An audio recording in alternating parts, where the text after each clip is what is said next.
Hello and welcome to CadoinkStudios. I am Cadoink and I have for you today the second game in round 1 of the tournament, the Gold and Below tournament hosted by Animus. This is the second game in Bobo and Wraith's match here in round 1.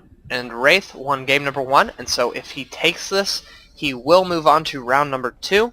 So good luck to both our players, as we do have Wraith spawning on the bottom right position of Antigua Shipyard as the purple Protoss player, and his opponent is Bobo, spawning this time as the pink, I think this is pink, the pink Terran player in the top left, asking if cross positions are forced in this map. I don't know if this is the latter version, or if, I don't know. I mean, I know it's not MLG or GSL because there's no supply depots on the ramps.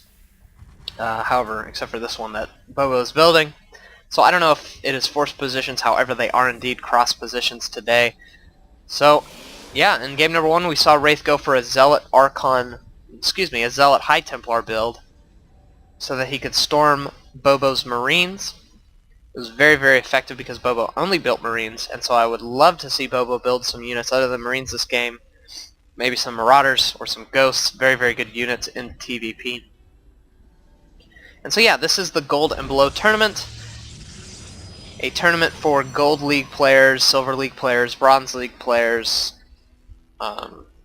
Yeah, just to get the community involved, people who aren't in competitive StarCraft, to get them in a competitive setting, and to have fun, to play games, and compete for the first place prize, which I don't know what the prize is for this tournament. I believe it's just the glory of winning Animus' Gold and Below tournament. And Animus is hosting, so everyone give a huge thanks to him for putting this tournament on. I believe he's going to do a few more, and so that is very, very exciting for me. Hopefully I'll get the opportunity to cast some more of these tournaments, as I do love casting. So we have Bobo going for a very early Command Center. Once again, Command Center first. I like this. This is a very, very strong build. However, I'd like to see him follow up with maybe double gas, so he can be getting out some higher tech, unlike the last game. Getting his barracks on the low ground once again. He's doing that this kind of wall-off sort of deal that he did in game number 1. And once again, Wraith is going for a Forge Fast expand, so Wraith feels very confident with the build he did originally, and so he will be trying it again, as it did win him game number 1, and hopefully for Wraith it will move him on to to the next round, as if he wins there will not be a game number 3. And so, you know, pretty normal stuff. This time he's only building 1 photon cannon as opposed to 2. This will allow him to get some things out a little bit quicker. However, once again, I'd kind of like to see it in a more protected position. I don't really know how I feel about it being all the way out in the open like this, especially when things like siege tanks can just come up and siege and pick it off really, really easily, and then the Marines can run forward and there really isn't anything else defending. And so we do see that Bobo is building another barracks as usual, and he's also building a bunker. So he will be well defended, trying once again to go for a very economic build. But once again, he's still not getting his orbital commands up early. He really should be getting those immediately as soon as the barracks is finished. It'll give you such an economic advantage. Also, he's not getting any gas up, so he really needs to get some gas so he can think about teching a lot higher. I do like that he is getting a command center really early. This is very effective. I said in game number 1 that I would almost never expand when I was first starting StarCraft 2. And taking expansions is so, so important. In the beginning of StarCraft history, we really saw a lot of really strong one-base plays. We saw a lot of 1-1-1s. We saw a lot of 4 gates. We even saw a lot of 6 pools. And now we're seeing a lot more 2-3 base plays, 2 base all-ins, 3 base timing attacks, these sort of things. Something like the DRG style, where he goes really, really fast, a really, really fast third, and then he just macros like a madman and gets 75 drones, and then boom, starts producing roaches, getting a 200 army like instantaneously, and then doing a lot of damage. We're seeing a lot of Forge Fast expands, a lot of command centers first, these sort of plays. And so I'm really excited to see these players keeping track of the progression of StarCraft to the meta game, as it were, and kind of following it and doing the sort of things that you should be doing, is, you know, like taking expansions. And so Bobo is getting up 4 more barracks, so we'll have 6 in total. That'll allow him to produce a lot of Marines. However, if we look back in Wraith's base, he's once again going for the Twilight Council, so I suspect we'll see the same thing. I keep saying Archon, but I meant High Templars. High Templar Zealot with Zealot legs and Storm. Lots and lots of Storms that will just crush the Marines. Also getting his +1 really early. That will give his Zealots such a huge advantage over these Marines, as the Marines will not be able to kill the Zealots quick enough. And finally, Bobo is getting up his gas. He's getting 3 gas at a time. Might as well go for 4 since you're this far behind in gas. If we look at the income tab, he has 0 gas, and it is 7-minute mark. You really want that gas up as soon as you can. And so he will be pushing out, buying himself some more time, and he will be able to pick off this probe before it is able to get into the base and get any scouting information off. And we do see that Zealot legs is almost halfway done, and so he will have that very, very quickly, a lot sooner than he did in game number 1, I do believe.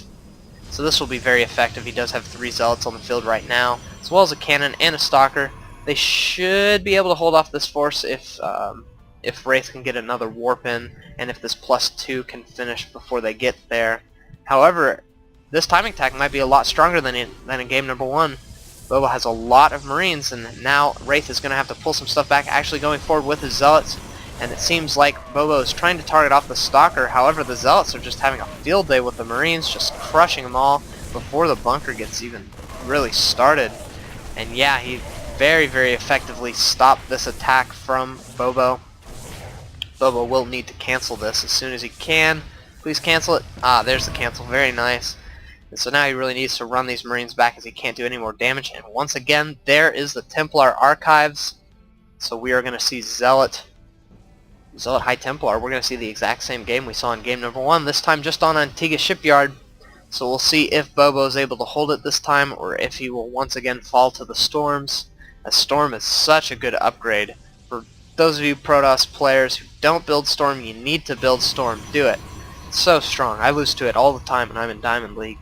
So it is a very, very strong upgrade.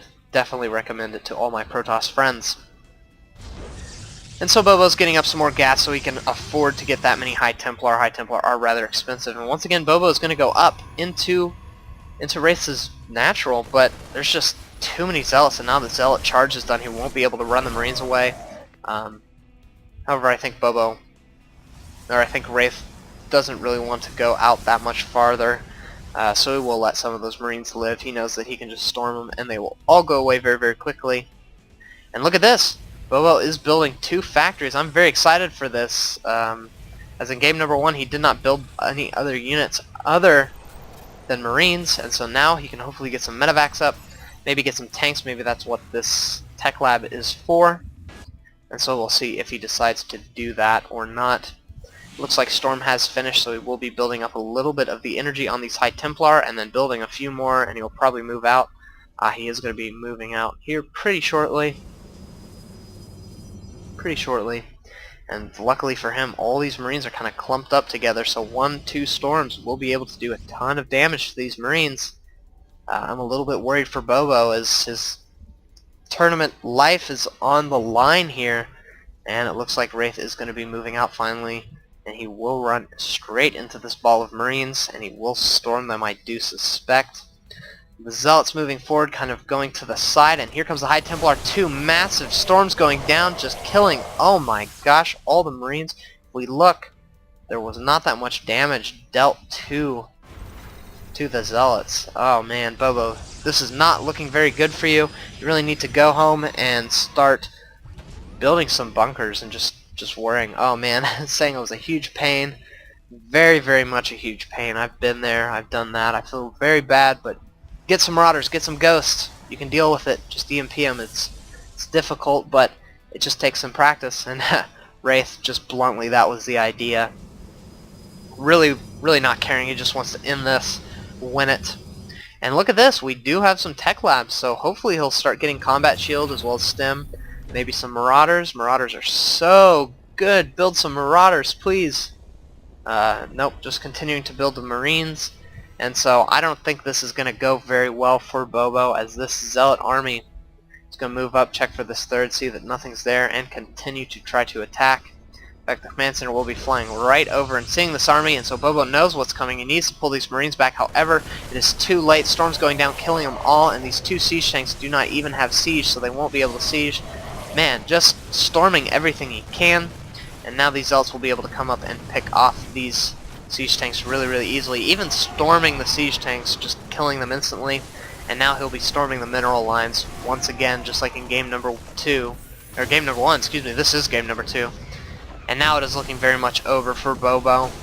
Oh man, Zealots coming in, cleaning everything up. Archons storming a few more of the SCVs. Might as well turn them into Archons, you should do that. Since there's nothing left, try to kill all this stuff off quicker. And yeah, some Stalkers coming in. Actually, I'm very interested to see that there are Stalkers. Probably just wanted to make sure there's no kind of air coming out. And there's the GG by Bobo. Wish that had ended better. Wow, I need to learn how to read. He says good luck in the tournament. Yeah, same for me. I wish you good luck, Wraith. I hope you do well in round number 2. And Bobo, I'm sorry to see you lose, but I thought you played well. You just need to start mixing in some new units there. I like your expansion timing. I think it's very great that you go for a very fast third. Just make sure you get your gas up a lot earlier, and make sure you kind of tech up and get those upgrades and those extra special units like Marauders and Ghosts and Medevacs. Medevacs are very useful in this matchup.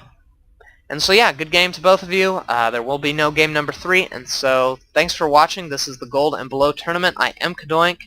Please comment below, subscribe to the channel. And yeah, go check out Animus' thread on the BattleNet. There should be links in the description bar, I do believe. And so anyway, I will see you guys later.